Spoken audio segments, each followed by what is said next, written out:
मेरी कहानी, मेरी ज़बानी, सुनते जा, शर्माते जा।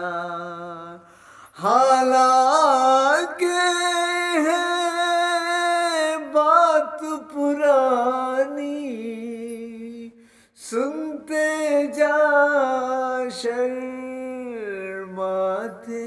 जा। मेरी कहानी सानी मतलब कि एक पुरानी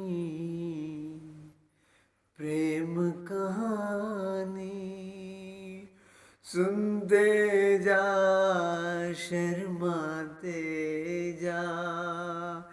एक था राजा, एक थी रानी, सुनते जा,